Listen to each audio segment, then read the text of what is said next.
اور اس کے ساتھیوں نے خوب ماتم کیا۔ جب سب نڈھال ہو گئے تو واپس چلے گئے۔ غرض اسی طرح ہفتے ماتم ہوتا۔ جب لوگ خداداد کو رو پیٹ کر چلے جاتے تو مقبرے کا دروازہ ایک ہفتے کے لیے بند ہو جاتا۔ ایک دن بادشاہ نے وزیر کو حکم دیا کہ پھانسیاں گڑواؤ اور سب شہزادوں کو سرے بازار پھانسی دے دو۔ یہ خبر سارے شہر میں مشہور ہو گئی اور ان کے قتل کا سامان ہونے لگا۔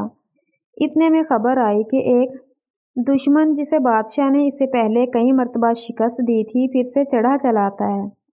بادشاہ یہ خبر سن کر گھبرایا اور سب امیر وزیر بے چین ہو کر کہنے لگے، آج شہزادہ خداداد ہوتا تو اس دشمن کو مار مار کر بھگا دیتا۔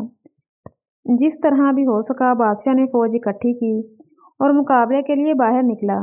دوسری طرف بھاگ جانے کی تیاریاں بھی کر رکھی تھیں کہ شاید شکست ہو جائے تو اس صورت میں دریا کی راہ سے کسی طرف کو نکل سکیں گے۔ دونوں لشکر گت گئے، تلواریں چمکی، تیر چلے اور دونوں طرف کے سپاہی خاک اور خون میں لوٹنے لگے۔ قریب تھا کہ بادشاہ ہیرن کو شکست فاش ہو جائے، مگر یکایک سواروں کی ایک فوج دور سے نمودار ہوئی اور آتے ہی ایسی بے جگری سے دشمن پر پل پڑی کہ دشمن کے چھکے چھوٹ گئے اور اس کی فوج سر پر پاؤں رکھ کر بھاگ گئی۔ بادشاہ ہیرن بڑا حیران ہوا کہ یہ کس کی فوج ہے جس نے ایسے آڑے وقت میں میری مدد کی۔ لوگوں سے کہا کہ جاؤ اس فوج کے سردار کو میرا سلام دو، پھر شکریہ ادا کر کے کہو کہ بادشاہ ہیرن آپ سے ملاقات کرنا چاہتا ہے۔ مگر اتنے میں دشمن کو شکست دے کر وہ فوج اس طرف بڑھی اور اس کا سردار آ کر بادشاہ کے قدموں میں گر پڑا۔ بادشاہ نے اسے پہچان لیا کیونکہ یہ اس کا بہادر بیٹا شہزادہ خداداد ہی تھا۔ بادشاہ خوشی کے مارے بے ہوش ہو گیا۔ جب ہوش آیا تو خداداد کو سینے سے لپٹا کر منہ سر چوما اور پوچھا کہ بیٹا تم آج تک کہاں تھے اور آج یکایک عین موقع پر کس طرح پہنچ گئے؟ خداداد نے عرض کی، ابا جان، مر جانے میں تو کوئی کسر نہ رہی تھی، مگر خدا نے آج کے دن کے لیے مجھے زندہ رکھ لیا تھا۔ بادشاہ نے کہا، بیٹا مگر مجھے تمہاری جوان مردوں کا سب حال معلوم ہونا چاہیے۔ مجھے معلوم ہے کہ تم نے کس طرح جان جوکھوں میں ڈال کر اپنے بھائیوں کو زنگی کی قید سے چھڑایا اور پھر ان بے مروتوں نے کس طرح تمہارے ساتھ بدسلوکی کی۔ اب اپنی ماں کے پاس چلو، وہ تمہارے غم میں دیوانی ہوئی جا رہی ہے۔ راستے میں خداداد نے باپ سے پوچھا کہ خداوند آپ کو اس مردم خوار زنگی کا حال معلوم کس طرح معلوم ہوا؟ شاید میرے بھائیوں نے اس کا تذکرہ کیا ہوگا۔ بادشاہ نے کہا، نہیں، تمہاری بیوی شہزادی دریابار سے ساری باتیں معلوم ہوئیں۔ وہ آج کل یہیں تمہاری ماں کے پاس مقیم ہے اور تمہارے بھائیوں سے بدلہ لینے کو کہتی ہے۔ خداداد یہ خوشخبری سن کر شہزادی دریابار بھی یہیں ہے، موجود ہے، بہت خوش ہوا۔ دونوں ملکہ پیروز کے محل میں پہنچے۔ ماں نے بیٹے کو سینے سے لپٹا لیا اور خوشی کے آنسو بہانے لگی۔ شہزادی دریابار بھی آ کر ملی اور چاروں بیٹھ کر دکھ سکھ کی باتیں کرنے لگے۔ خداداد نے بیان کیا کہ جب رات کو بھائیوں نے تلواریں مار مار کر مجھے چور چور کر دیا تو میں بے ہوش ہو گیا تھا۔ اس کے بعد مجھے کچھ معلوم نہیں کہ کیا واقعہ ہوا۔ کئی دن کے بعد مجھے ہوش آیا تو دیکھا کہ میں ایک شتربان کے گھر میں چارپائی پر لیٹا ہوا ہوں۔ بات یہ ہوئی کہ جب شہزادی خیمہ بند کر کے جرح کو لینے گئی تو اس کے بعد وہ شتربان اس طرف سے گزرا۔ اس نے ایک تنہا خیمہ دیکھا تو اس کے اندر آیا اور مجھے زخموں سے چور چور دیکھ کر اپنے ساتھ لے گیا۔ زخم دھو کر اور جنگل کی جڑی بوٹیاں پیس کر میرے زخموں پر لگائیں۔ زخم بھر گئے اور میں 1 مہینے میں تندرست ہو گیا۔ تب میں نے اس شتربان کا شکریہ ادا کیا اور رخصت ہو کر شہر ہیرن کی طرف چلا۔ راستے میں سنا کہ ایک غنیم دارالخلافہ پر حملہ آور ہوا ہے۔ میں نے جھٹ ارد گرد کے دیہات سے کچھ آدمی بھرتی کیے اور ان کو قواعد سکھا کر ادھر پہنچا۔ یہاں آ کر غنیم کا غلبہ دیکھا تو بےتاب ہو گیا اور حضور سے ملے بغیر ان پر جا پڑا اور حضور کے اقبال سے ان کی شکست ہو گئی۔ بادشاہ خدا کا شکر بجا لایا اور وزیر کو بلا کر کہنے لگا کہ ابھی سب شہزادوں کو پھانسی دے دو، مگر شہزادہ خداداد نے عرض کی کہ اب ان کی جان بخشی فرما دیجیے، اگرچہ وہ میرے ساتھ بدسلوکی کے ساتھ پیش آئے، مگر میرے بھائی ہیں، اس لیے میں ان کو قصور معاف کیا، آپ بھی درگزر فرمائیں۔ بادشاہ نے خداداد کے کہنے سے ان کی خطائیں بخش دیں۔ اسی وقت ان کے خونی کوٹریوں سے نکالا گیا اور ہتھ کڑیاں بیڑیاں کٹوا دی گئیں۔